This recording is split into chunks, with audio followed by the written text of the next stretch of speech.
All righty. Well, here we are again. Welcome back, everyone, and welcome for the first time if this is your first clinical conversations. I'm Barry Sarvet, and I'm the statewide medical director for MCPAP, and it's really a pleasure for me to get us started, for our clinical conversation session for this month.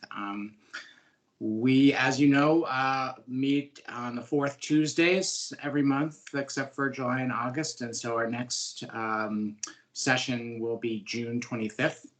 So mark your calendars.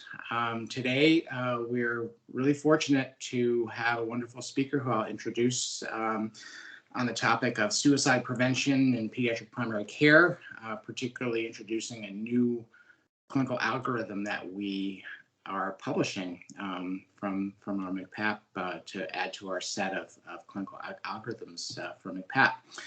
And just as a teaser for next month, we're going to continue to talk about suicidal ideation and risk, and particularly go into a little bit more of the nitty-gritty of what a clinician does when we need to really do a secondary, evaluation, of suicidal risk for people who screen positive.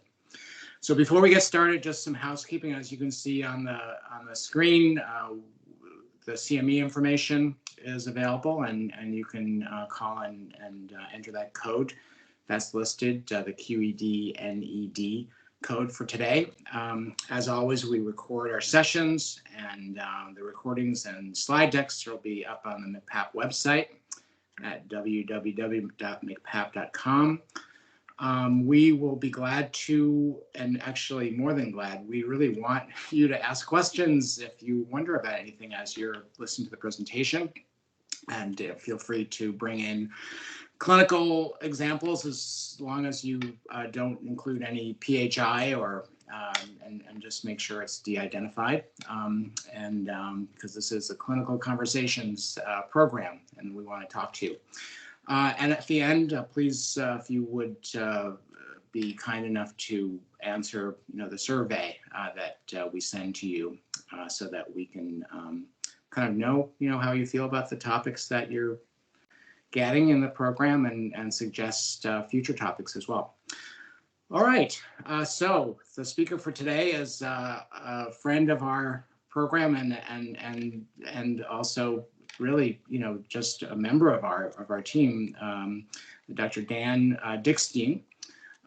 He should be familiar to the veterans, who attend this, because he's spoken for us several times over the last year and a half on the topic of suicidal ideation, mood and anxiety disorders, irritability, and so he's a wonderful speaker, and we're really lucky to have him. Dr. Dickstein is a professor of psychiatry at Harvard Medical School, and he's the chief of the McLean Hospital Simchas Division of Child and Adolescent Psychiatry.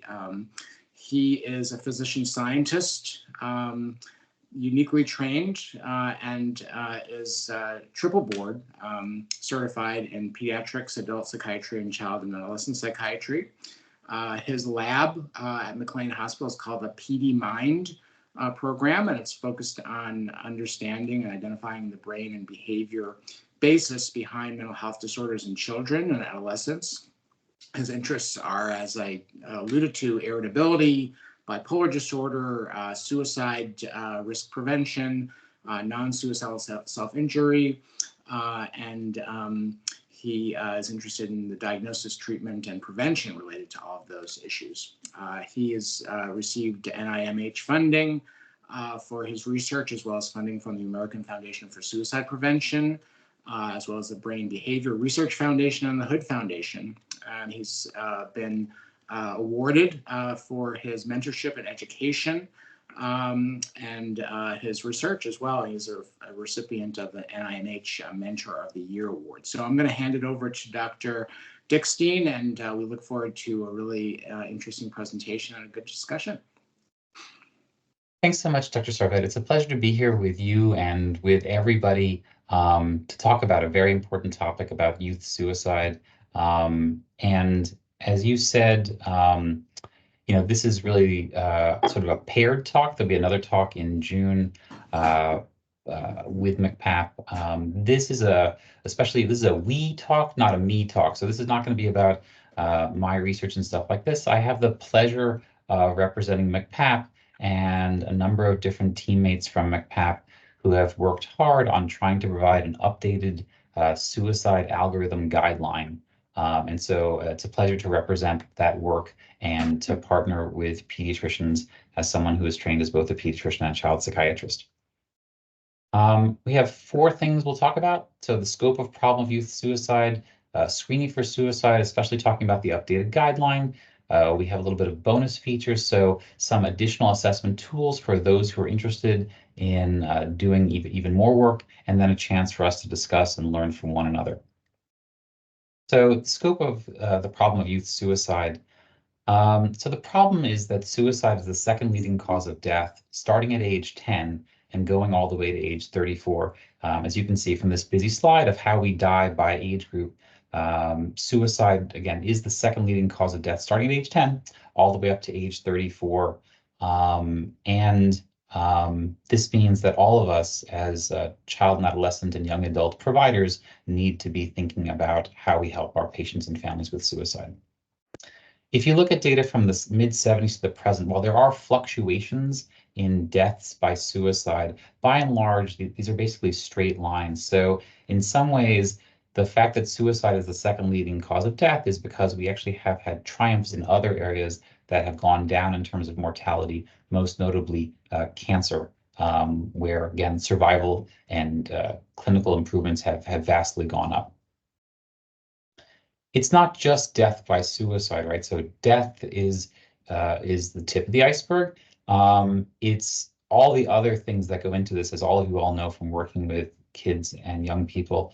So the Centers for Disease Control's Youth Risk Behavior Surveillance, an annual survey of behaviors and representative samples of high school students across the US, shows that each year, more than 18% seriously consider ending their life by suicide, called suicide ideation, at least once. More than 15% have made a suicide plan among high school students at least once. More than 8% have made a suicide attempt at least once. And, we sort of, again, especially in the medical settings, we talk about the 2.5% or so who've sought medical attention for the suicide attempt. But again, this is a huge problem affecting vast numbers of kids. So it really represents all of our opportunities to save lives, to make a difference. Even before the pandemic, rates of hospitalization and ER evaluations for suicide were going up and up and up. These trends continue across ethnicities and across gender.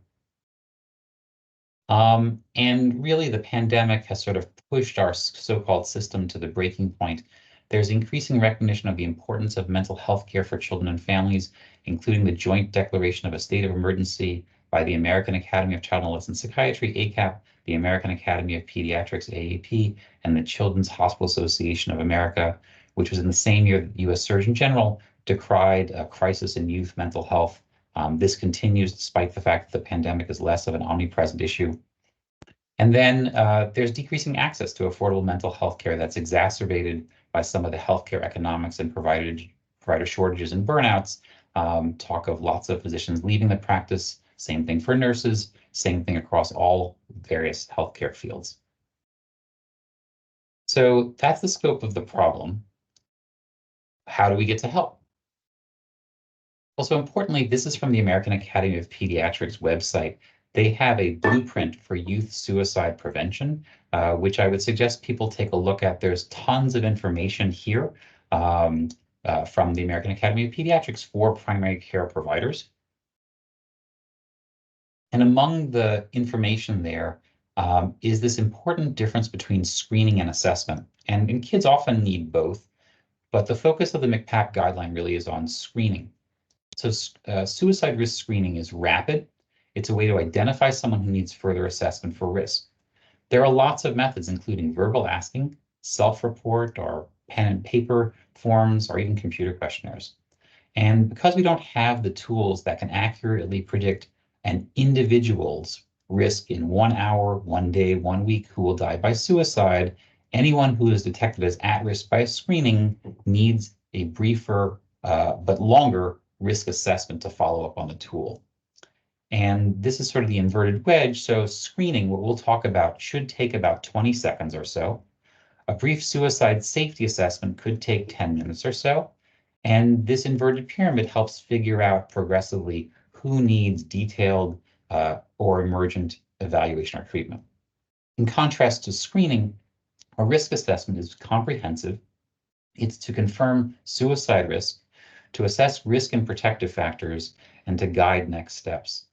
It assesses other mental health systems beyond just suicide, and also warning signs such as involvement with substances. Parents, families, and caregivers can be important corroborators when assessing the young person's suicide risk and should be included when appropriate and available. So again, the difference between screening, which is brief, and assessment, which is more detailed. Other questions that come up, these are all from the AAP website that I thought were important to talk about. So is it safe to ask youth if they're having thoughts of suicide? Yes, it is safe to ask youth if they're having thoughts of suicide. One of the most common myths about asking about suicide is that it'll put the idea into their heads. What do you do if you're facing a lack of community resources? So even in Massachusetts, where we're often better resourced than large areas of the country, there still aren't enough mental health resources for kids, adolescents, and young adults.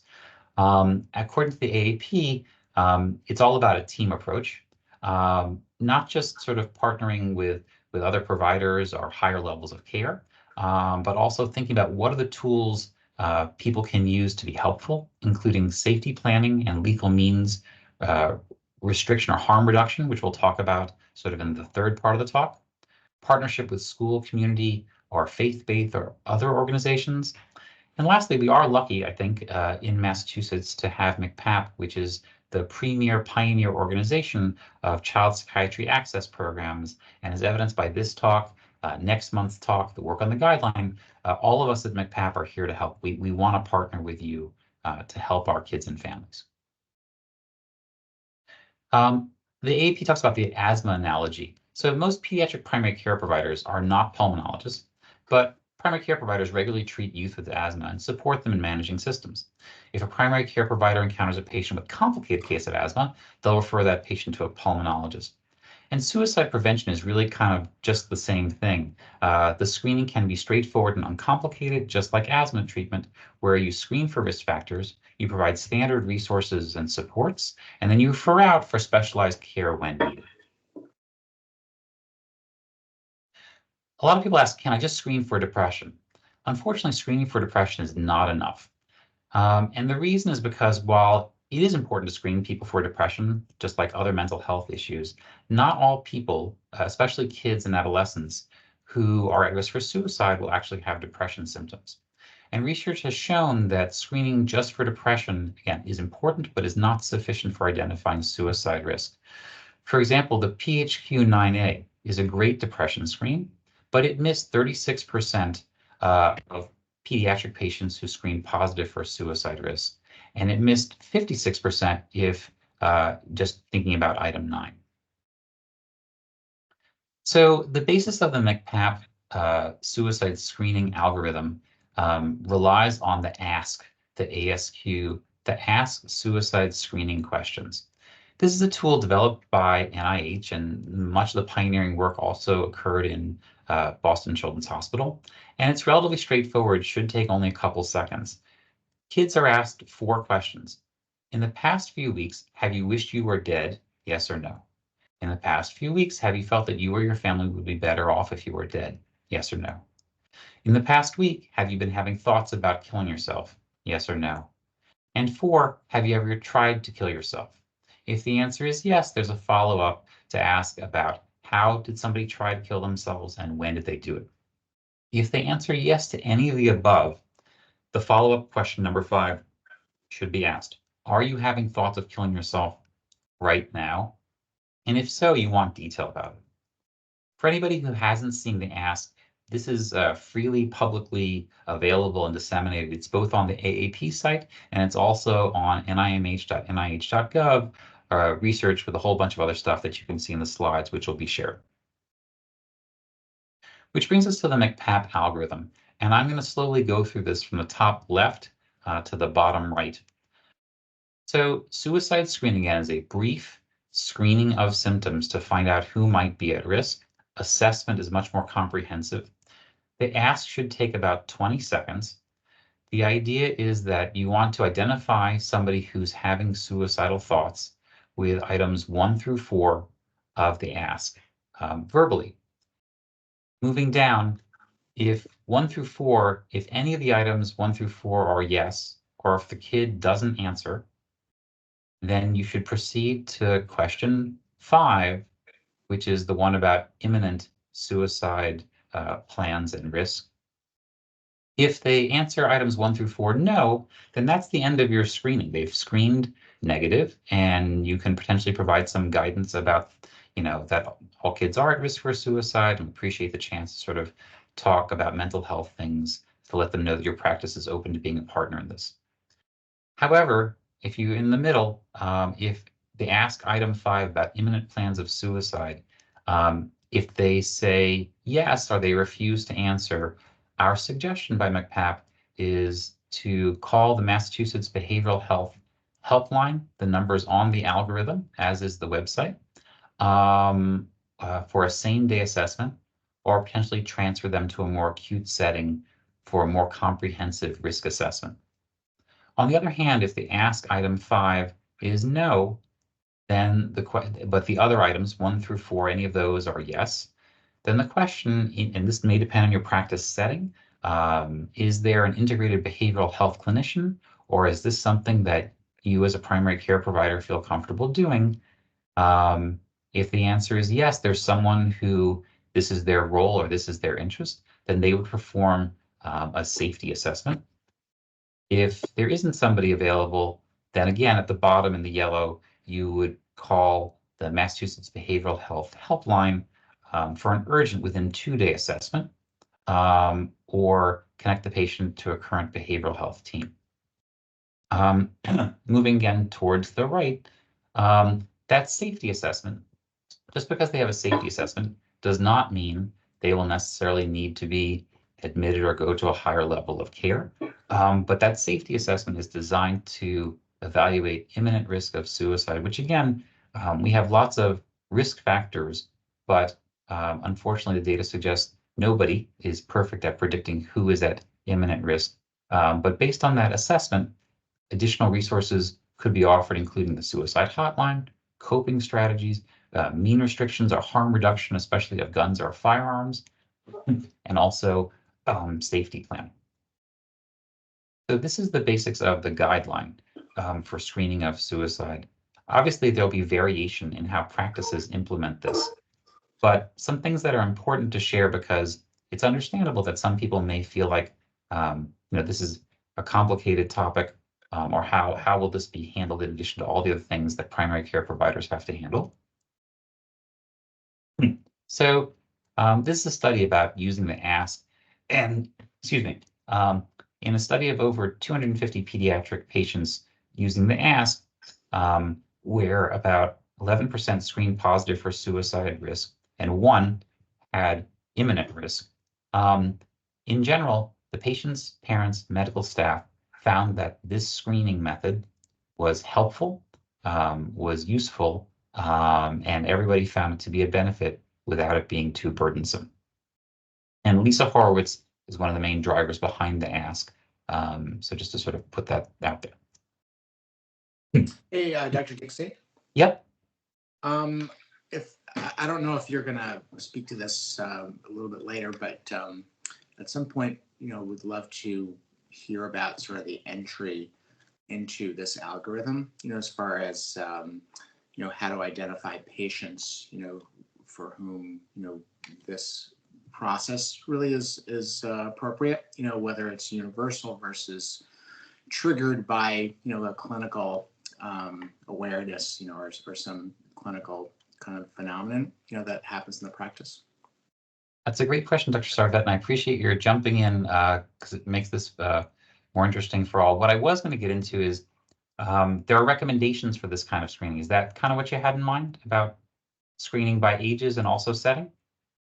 Yeah. Or not exactly? Yeah, no, that's precisely. Okay, so the AAP does have age recommendations for screening. And again, all these are recommendations that practices should consider, which we're happy to talk about and hear how people are doing this. But in general, they recommend if you have patients over 12 years old or older, universal, meaning screening everybody with the ASK. Youth age 8 to 11, screen when clinically indicated. And youth under age 8, universal screening is not indicated, but if there are warning signs, then you might want to do some screening. To delve into this a little bit more, again, this is all from the AAP site. So why would you universally screen, meaning asking every 12-year-old or higher these questions? The answer is most youth keep suicidal thoughts to themselves. They may not bring up this topic if they're not asked directly. Universal screening is more comprehensive than targeted screening, which means screening only kids who are in your office for a behavioral health complaint. The reason universal screening is encouraged in 12-year-olds or older is that while yes, of course, people presenting with behavioral health concerns are at significantly higher risk for suicide, but people there for other health concerns or even just sort of preventative care or health maintenance may have pressing mental health concerns that if you ask them in a universal way, you may actually pick this up. It reduces the stigma. So instead of saying we only talk about mental health in special settings, but rather we talk about it with everyone, it helps patients feel less alone, more comfortable, and more ready to sort of engage in seeking help. Research shows that most people who die by suicide have actually visited a healthcare provider in the weeks or months before their death. Asking about suicide risk of all 12-year-olds or higher can recognize that someone is at risk and can get them help. And lastly, it helps promote equity and address bias in healthcare delivery by assuring that everybody who's in your office, 12-year-olds or higher, will be screened for suicide risk across demographic groups, community, and healthcare settings. This is one of those research studies showing about the value of it, showing in a large sample of over 5,000 adolescents. If you ask the patient, the adolescent patient themselves, about were they thinking about wanting to end their life, and their parent, it shows some important concerns. So if you only wait for a parent to raise this topic, only 50% of parents were unaware their adolescents had thoughts of killing themselves. And more than 3/4 of parents were unaware their adolescents had recurring thoughts of death. So this is part of the research base that suggests 12-year-olds and higher should have universal screening with the ASK. 8 to 11-year-olds, the idea is to potentially screen when clinically indicated. So if they are presenting with a behavioral health chief complaint, if the patient or the parent raised the concern, if they report a history of suicidal ideation or behavior, or if they're displaying any warning signs of suicide, then the suggestion by the AAP is that you screen. This is not to say that you can't screen all 8-year-olds and up universally for suicide with the ASK, but at least doing a modified screening is recommended. So warning signs of people under age 8 that might lead you to sort of screen an under 8-year-old. So if they're talking about wanting to die or wanting to kill themselves, if they're grabbing their throat in a choking motion, if they're placing their hands in the shape of a gun pointing towards their head, if they're engaging in self-harm behaviors, if they're acting with impulsive aggression, so without planning it, just sort of suddenly hurting themselves or hurting other people, if they're giving away their treasured toys or valued possessions. The AAP would recommend screening an under 8-year-old with the ASK. So transitioning, so some additional assessment tools. Again, this will be delved into more in the June talk. But for those who are interested and want additional opportunities to help. So again, screening is a rapid way to identify people who need further assessment. Assessment is a comprehensive way to confirm the risk and to understand it deeper. But even an assessment doesn't have to take that long. It can take about 10 minutes.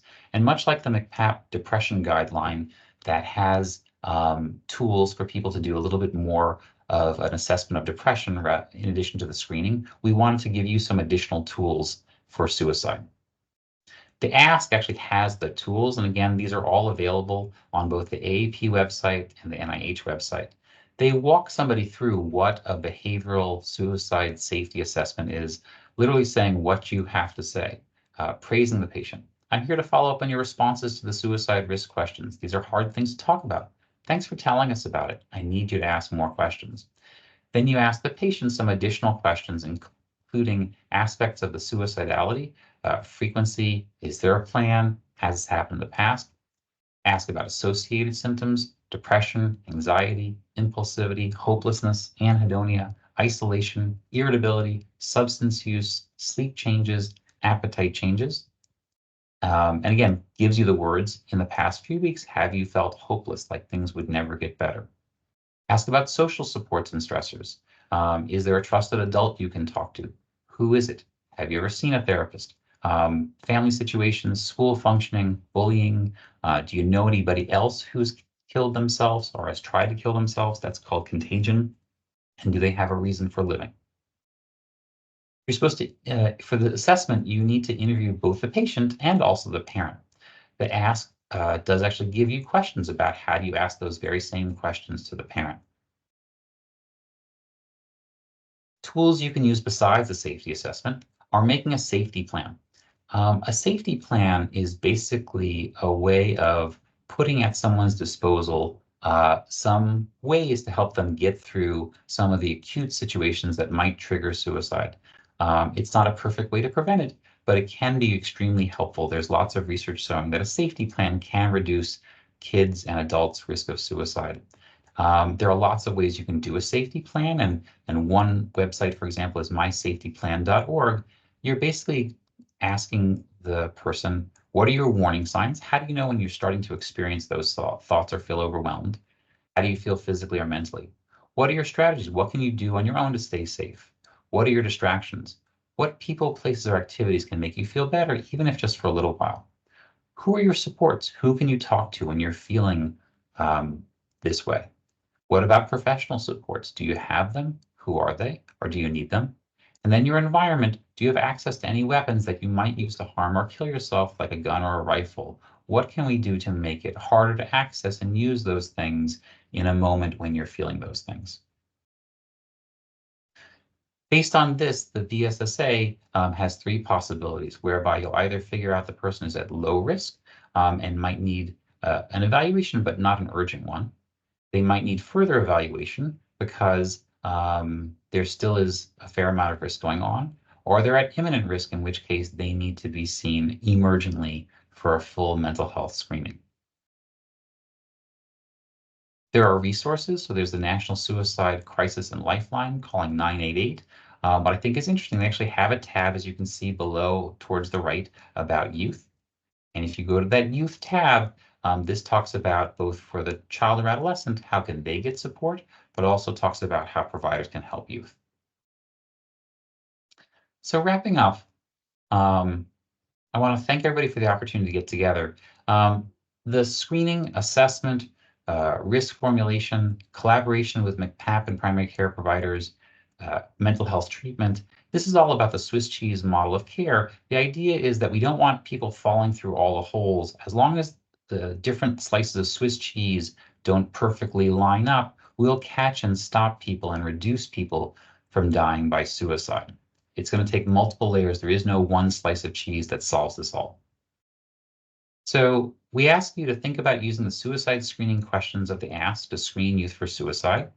The results of questions 1 to 5 will guide if a person needs a suicide assessment.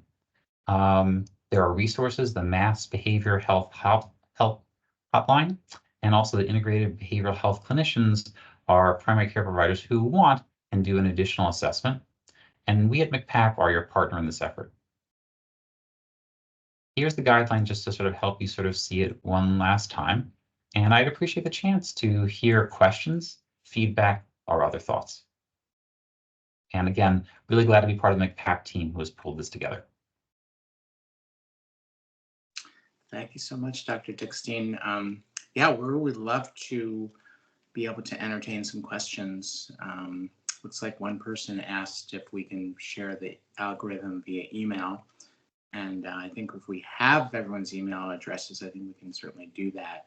And of course, it'll be available on the PAP website, as well, once it's completely finalized. So yeah, let's hear about this. Like, what do you think, folks? Do you feel like this process is feasible, for people who are in primary care practices, do you have any concerns or sort of puzzlement at all about how to implement something like this? Let's hear. Feel free to just enter questions in the chat, or even if you want to unmute yourself, if you can. I think you can, right, Pravina? People can unmute themselves and ask questions as well. They should be able to. Great. All right, we got one. I think I'll read it for folks who don't have a screen. So Mass General Brigham uses the PHQ-A and then follows positives with the Columbia. And they're questioning as to whether this is no longer the standard of care. Is there evidence against this? Do you want to field that first? I have some thoughts about that as well. I would love to actually hear your thoughts, Dr. Sarvet, to start with, then I'll follow up.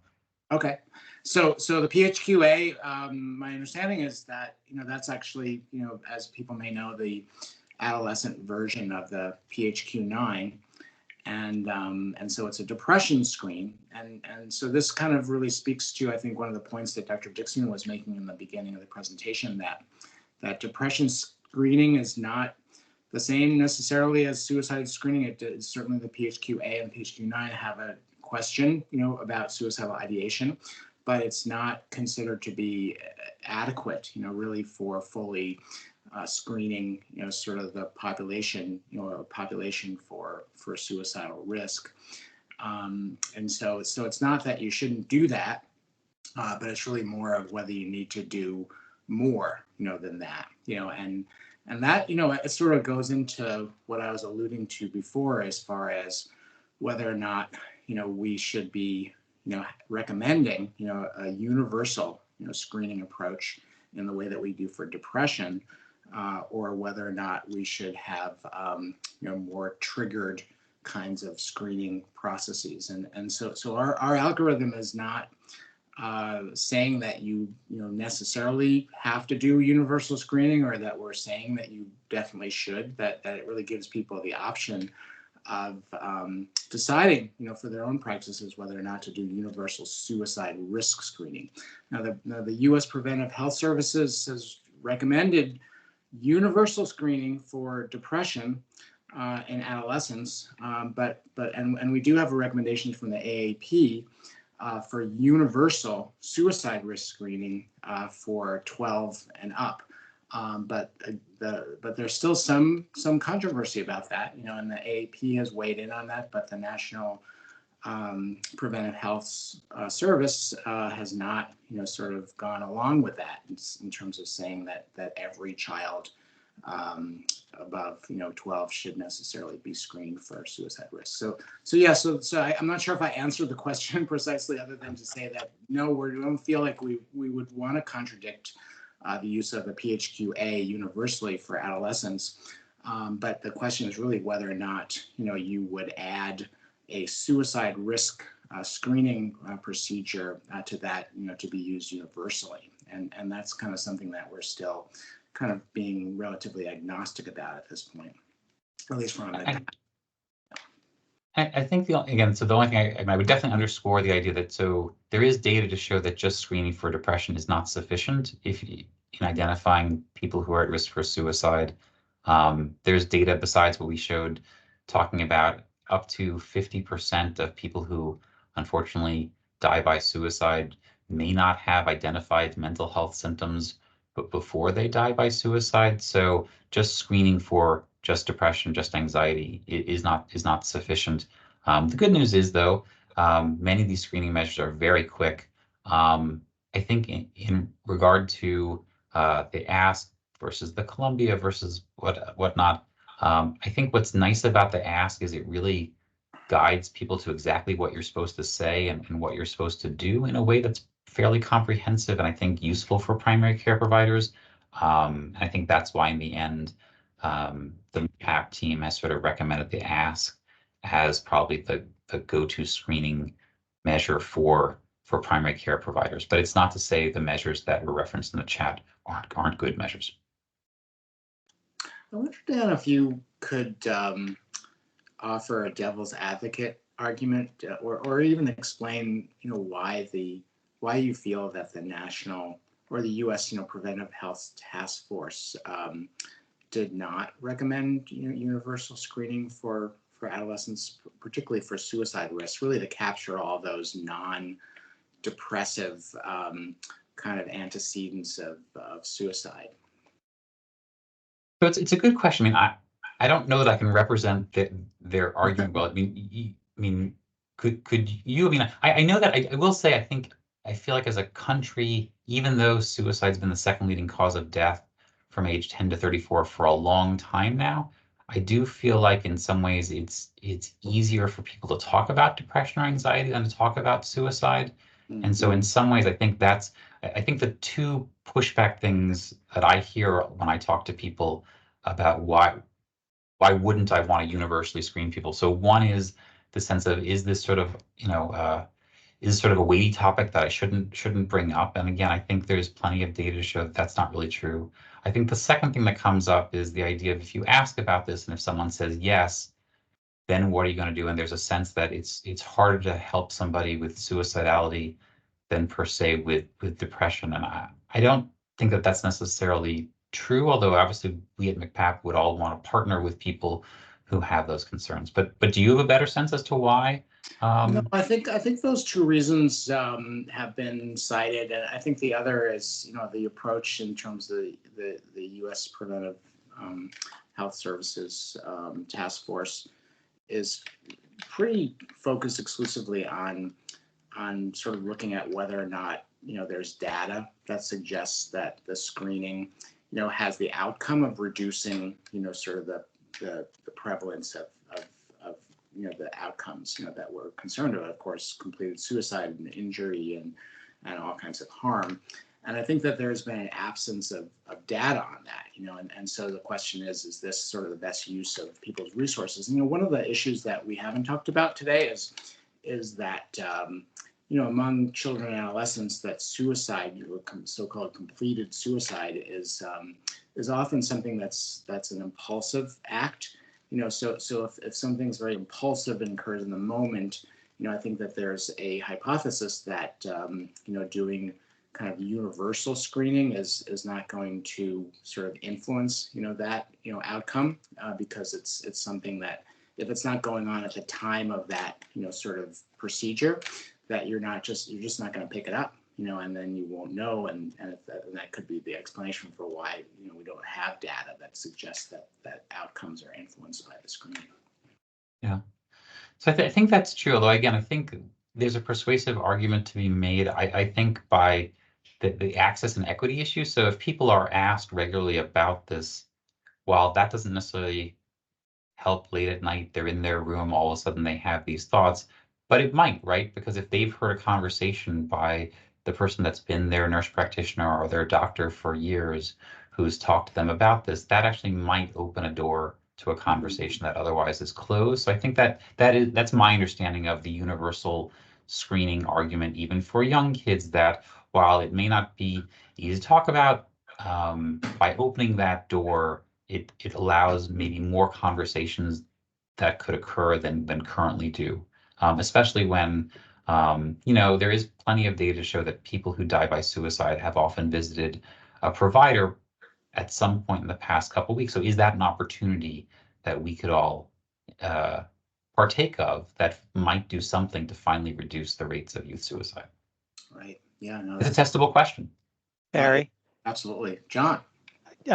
So I think I might throw a third reason in why maybe the task force hasn't been as certain about universal screening, and that is that in many areas of the country, there are probably not enough the resources of who you can get help with if you screen positive are limited. But here in Massachusetts, we're pretty good shape for that, and particularly with the helpline. And I just wonder if anybody on the call has had any experience with the helpline, because it's really available for obviously anyone to use, and really can provide that assessment and make sure that the person gets into treatment or referred someplace where they can get a full assessment, and they will do follow-up. So to make sure that that happens. Yeah. So I just wonder if that's in this state shouldn't be a reason not to do it. And I just wonder if anyone's had any experience with that. Hey, John, there actually you were answering one of the questions in the chat right now because there was a question, and we'll talk more about this next month, but the question is like, what happens, when you sort of refer a patient, to the behavioral health helpline, is there follow-up? How much can primary care clinicians, really count on, knowing that they're going to be follow-up services and that they're not going to drop the ball, which I think is the concern. There's a message from one of the audience members saying it still feels unsettling to send a parent and child to a Massachusetts behavioral health sort of resource with no certainty that they will go, and the follow-through is challenging. And so as you said, there is follow-up, and that's kind of a commitment, that we have, from the program.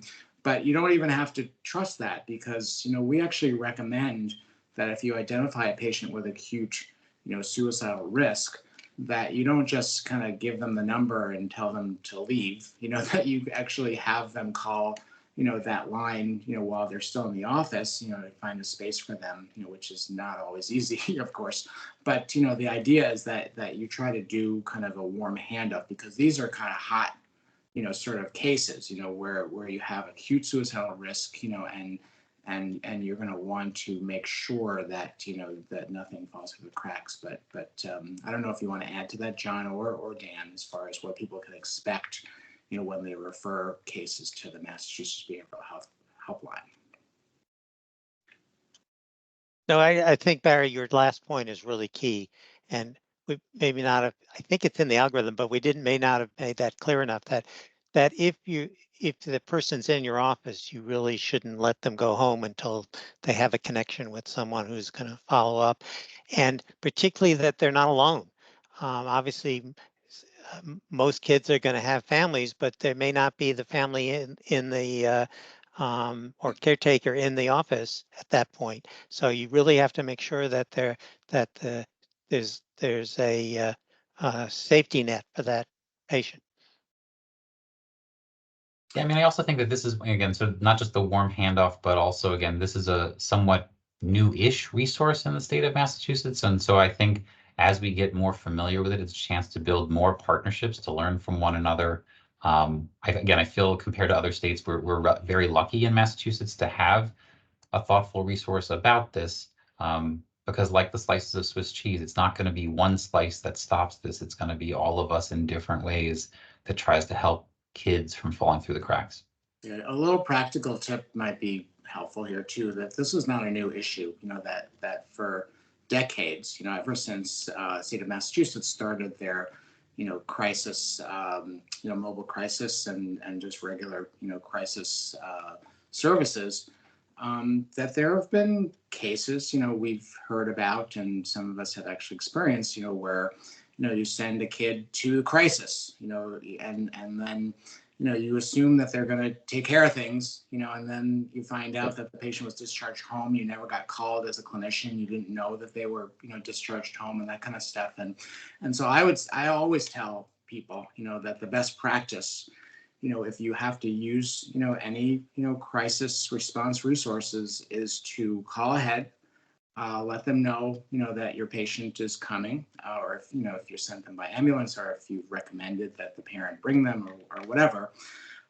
Give them your cell phone number, which, that's a personal decision. But, I think a lot of times, they'll say they called some number, and then, obviously, that's kind of hard to verify, and then, if you give them your cell phone number, then you'll know whether they called you or not. And if you don't get a call, you can call them back and say, hey, what's going on with my patient? But just not to kind of leave it to just trust, and just to kind of maintain that connection, and also to give them a very clear and easy mechanism to get a hold of you, because, just honestly, that sometimes it's hard for people who are non-physicians to get through to, physician or a nurse practitioner that sometimes there are barriers, and they did try and they weren't able to get to you. So that's kind of another kind of tip. I guess we can put that in the clinical pearls, which is often sort of associated with all of our algorithms. We have kind of documents that really go into a little bit more detail with some clinical recommendations behind the algorithm. Barry, I just one other thing is that keep in mind that right now at least 60% of our practices do have an embedded clinician, at least part-time, and so we would really urge those folks for our June meeting to join us. That because that's really going to focus on. We hope that they're all comfortable doing that second stage assessment after the screening, and if they're not, please have them join us in June. Because that's what we really will focus on. And if if there's more need for them if you are in a practice as a clinician and there's need for more training, we'd really be happy to consider what we can do to help that. So there's another question in the chat. Thank you, John. How's the behavioral health helpline the same or different than the local regional crisis teams? John, do you want to speak to that? I'm sorry. Oh, the question is really about the Massachusetts Behavioral Health Helpline, the BHHL, as far as whether or not these are the same people and the same kind of clinics that are operating the crisis teams, or are they different? Most likely, if the assessment leads to immediate need for immediate care, then the referral would be to the community behavioral health centers. Yeah. Yes, but oftentimes that assessment leads to not being able to figure out a safety plan, and you may not need same day assessment. So then they would work with trying to find an appropriate person in the community for you. Yeah, just another aspect of the question is that my understanding, and you correct me if I'm wrong, John, is that the staff who answer the phone and who do these sort of responses, when people call the helpline, that this is a central team. It's not a local crisis team that's operating for the state, but they work in collaboration and they refer patients, for the follow-up services to the local CBHCs, which are the agencies that have contracts with the state to be community behavioral health centers. Yeah. Yes, and they're all trained to be particularly good at this kind of assessment. So, which may be better than sometimes what you may get even in the intake office at the CBHC. So this is really we're recommending, rather than call the CBHC directly, which is what we used to do, that it's probably more appropriate at this point now with this service available to call the helpline. And they also have access to more a greater range of providers that are available. And another question in the chat is, are all insurances accepted? And the answer is yes. The behavioral health helpline is open to anyone, including people who have no insurance as well. All right. Other questions? I think we covered the ones that are in here so far. Yeah. Also appreciate the vibrant chat discussion of people helping one another to navigate the helpline versus the other resources. So thanks everybody for keeping that hopping. Indeed. So I guess I'm sort of wanting to go back to that, issue around, universal versus, kind of more targeted screening. And so the algorithm does not tell you what to do. The AAP has a position on this, which I think is worth taking very seriously. And then we have Dr. Dickstein, who has a position on this. And so we are, asking people to consider, seriously consider universal screening for suicide risk, even though it's not something that, as a state policy, that is being, specifically recommended, as kind of something that we would want people to necessarily, consider to be a firm recommendation. But I think there's strong arguments, which you've heard from Dr. Dickstein, from the AAP as well, to do this. But we also realize that there are different points of view, and that if you decide to adopt, a more triggered approach to using the ASQ, I think that would be, reasonable. Yeah, go ahead. Barry, I think it's not necessarily at this point in time one versus the other. You can phase this in as you get more comfortable. If you started doing the ASQ on every health maintenance visit, that'd be a first step. Then you might start to use it for some acute visits that are that may have risky, someone's been drunk, comes in for an injury because they were drunk. Maybe that's a time to use it, so that you can begin to phase it in for before you do it, like a blood pressure or taking vital signs. We're not yet to the point where probably most people are going to use it as a vital sign, but you can certainly start to become more comfortable, and that's going to be so that you won't be they won't have the patient was in the doctor's office last month and no one asked them about anything that they were doing along these lines. And I also, again, I mean, Dr. Sarvet and Dr. Strauss, again, as leaders of MCPAP, you all can comment, but I imagine we would want to hear from practices about if they have any concerns about considering doing this, or them just sharing what they're doing. Yeah. That would be useful for us to understand how practices are handling this now, and so that we can be helpful to them. But I agree with you again, the guideline is not saying you have to universally screen. It's providing tools for people and also providing some of the information, including from the American Academy of Pediatrics. Yeah, I would also say that, we'll keep you updated, and you guys should stay tuned because, as Dr. Dickstein said, some of these questions as far as whether there's an evidence base, that really has, sort of, supported the recommendation for universal screening, that they're very answerable, questions, that some of these questions, will be answered, with data, and that there are different groups who are working on some of these questions. And so we may actually have a recommendation someday from the U.S. Preventive Health Task Force, to do suicide risk screening universally, but right now we don't.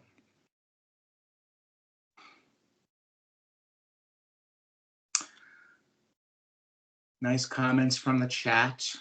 But if there are no other questions, we can give you a few minutes of free time. But we can sort of wait another moment just to see. Barry, just looks like that one last chat. I guess that I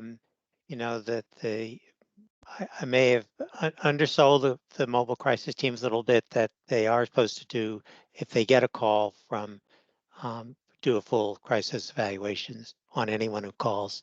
But again, it's probably easier just to remember the helpline, and that will work. Yeah, and I think it's a great point too. It's just that as has been mentioned, Massachusetts is more fortunate, I think, than a lot of other states in terms of having a variety of different resources in the community available to help, kids and their families. Even though it feels sometimes like it's not enough, it can be confusing, that there's the Massachusetts Behavioral Health Helpline, there's the mobile crisis teams, there are the EDs, there are the walk-in crisis centers and things like that. So these doors, all kind of can lead to the same place, that we're not saying that, you should never, use one service or another, that mobile crisis and the crisis response, system, at the crisis clinics and the EDs, they're available to see kids, who are presenting with acute crisis, and we have an additional resource, in the form of a hotline, that can kind of help kids get to, where they need to go if they're in danger. And so we're not saying that you should stop using any of the resources that we have had. Right. Thanks. All right. Well, thanks everyone. Oh, there is a question. Look at that at the last moment. If a parent is concerned regarding suicide, is it appropriate to refer them to their pediatrician? What do we say about that, Dr. Dickstein? I think the answer is yes. Yeah, I mean, again, I think the answer is definitely yes. I think this is an opportunity for all of us who work with kids to really make a difference on kids' lives, literally, potentially saving lives. If someone has a connection with someone and they're raising concerns about suicide, we want to use that opportunity to talk to them, to guide them through the system so that they can get the care they need. Yeah, I guess the other point is that it depends upon who the parent is telling, as far as about their concern, because it would be really, I think, a better practice, if a parent is telling someone who is a specialist or is in a position to, do assessments, and if that's their job, is to assess, risk, that they shouldn't kind of turf it over to the pediatrician. They should, handle it, and they should be responsible for that. But obviously, if someone in the community says, that their kid, has said something that, made people concerned about suicidal ideation, then I would say, on behalf of pediatricians, even though I'm not a pediatrician, that the pediatrician is the right person to go to. If it's acute, and sort of an immediate danger, then I think anybody should be aware. I think there should be a broad awareness of the Massachusetts Behavioral Health Helpline, because that's kind of even more direct way to assess the risk than to go to the pediatrician. Yeah, I think there are layers to this common question. I mean, lots of parents will be concerned about their kids.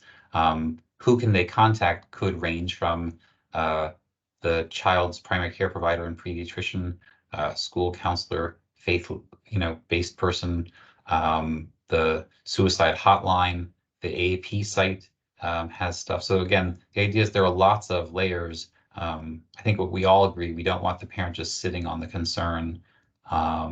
We want them to try to find a way to access help, to understand what's going on and what that kiddo needs. That's a great point to end on, I think, Dan. It looks like the questions have kind of fizzled out a little bit. And so why don't we go ahead and adjourn, and we'll see you all on June 25th, hopefully. And we can kind of continue talking about this, with the presentation by Dr. Jonas Bromberg, who has done a lot of work in integrated behavioral health over the years. And I think it'll be a treat to hear him. But Dr. Dickstein, thank you so much. It was a wonderful presentation, and we really appreciate your contributing, to the program so richly, and wish everybody have a great rest of your day. Happy to be part of the MCPAP team. Take care, everybody.